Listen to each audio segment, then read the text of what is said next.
उम्र में, ओहदे में कौन कितना बड़ा है क्या फ़र्क पड़ता है।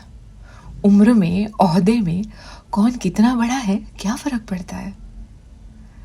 सजदे में, लहजे में कौन कितना झुकता है बहुत फ़र्क पड़ता है। और ये सच भी है।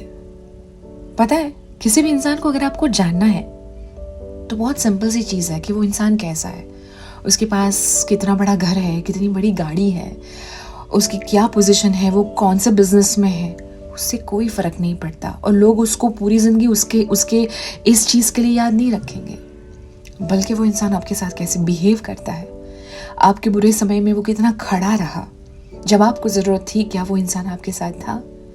लोग उसको इस वजह से याद रखते हैं। यही तो आज का ख्याल है।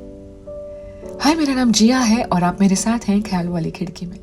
मेरी दादी हमेशा कहती थी कि पता है, लाइफ में सबसे इम्पोर्टेंट है आप कैसे बात करते हो किसी के साथ, तब आपके संस्कार, आपका अपब्रिंगिंग और आपका स्टेटस और स्टैंडर्ड सब कुछ एक्सप्रेस हो जाता है।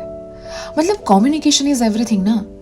आप कितनी भी अच्छी कंपनी में काम करते हो, आपके पास कितना भी बैंक बैलेंस हो, आपका कितना बड़ा घर क्यों ना हो, आपके पास कितनी बड़ी गाड़ी क्यों ना हो, पर आपके बोलने से ही आपकी कीमत का अंदाज़ा हो जाए, वो स्टेटस का क्या करें।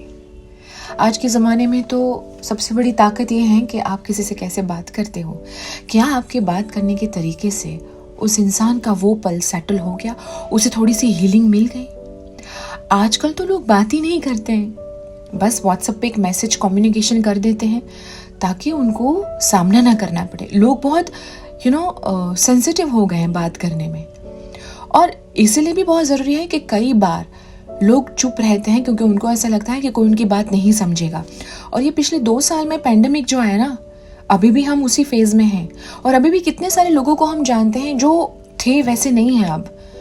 या तो वो बहुत ज़्यादा काइंड हार्टेड या एम्पैथेटिक हो गए हैं, या बहुत हार्ड हो गए हैं। कुछ लोग सच बोलने से भी डरते हैं।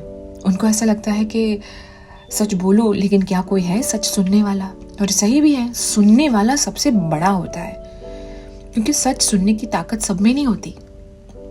हमारे आसपास ऐसे कई सारे रिश्ते हैं जो हमें पहले बहुत अच्छे लगते थे, आज उतनी उस रिश्ते में मिठास नहीं है, या फिर उस रिश्ते में वो पहली वाली बात नहीं है, या तो उसमें बात नहीं हुई है, कम्युनिकेशन का इश्यू है, या फिर वो रिश्ता एक लेवल के बाद आगे बढ़ा ही नहीं है, या फिर आपने ही इन्वेस्ट किया है और फिर उसकी तरफ से कुछ भी नहीं हुआ है। तो ऐसे बहुत सारे छोटे छोटे नोक झोंक कह दीजिए, या फिर ऐसी कोई खट्टे पल जो शायद किसी रिश्ते में भारी पड़ जाते हैं। इसलिए communication is the hero of any relationship. चाहे आपका दोस्ती का रिश्ता हो, चाहे आपका प्रोफेशनल रिलेशनशिप हो, पर्सनल रिलेशनशिप हो, बात करने से ही बात बनती है। और सुनना वेरी वेरी इंपॉर्टेंट। कम्युनिकेशन का हिस्सा ही है लिसनिंग। Listening is power. जब आप किसी की बात सुनते हो, it means you are giving him or her a time, a energy. It's most exclusive gift. किसी को सुनना it's great gift. अगर कोई ऐसा आपकी लाइफ में है जो वक्त आने पर सिर्फ आपको सुनता है, बिना आपको जज किए, बिना आपको एडवाइस दिए, it means you are so lucky. There is a someone जो सिर्फ आपको सुनेगा और उस पल में, उस पल का हिस्सा बन के रह जाएगा आपके साथ।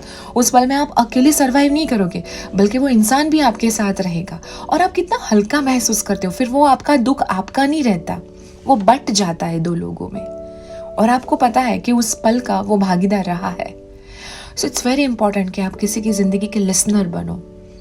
Listening is everything, I believe. इसलिए आप किस तरह से बात करते हो, आप किस तरह से बोलते हो, आप किस तरह से आपका बॉडी लैंग्वेज, आपका कम्युनिकेशन स्किल यूज़ करते हो, इट्स वेरी वेरी इंपॉर्टेंट। आपको कोई अंदाज़ा नहीं है कि आपके बात करने से कितने सारे रिश्ते बन जाते हैं और कितने सारे रिश्ते बिगड़ जाते हैं। सो जब आप बात करते हो ना, तो वो आप नहीं होते हो, आपके संस्कार, आपके वैल्यूज़, आपके माता पिता का अपब्रिंगिंग, सब कुछ एक्सपोज हो जाता है।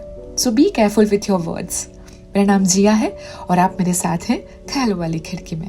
टिल द नेक्स्ट टाइम, जिया के साथ नहीं जिया तो क्या जिया।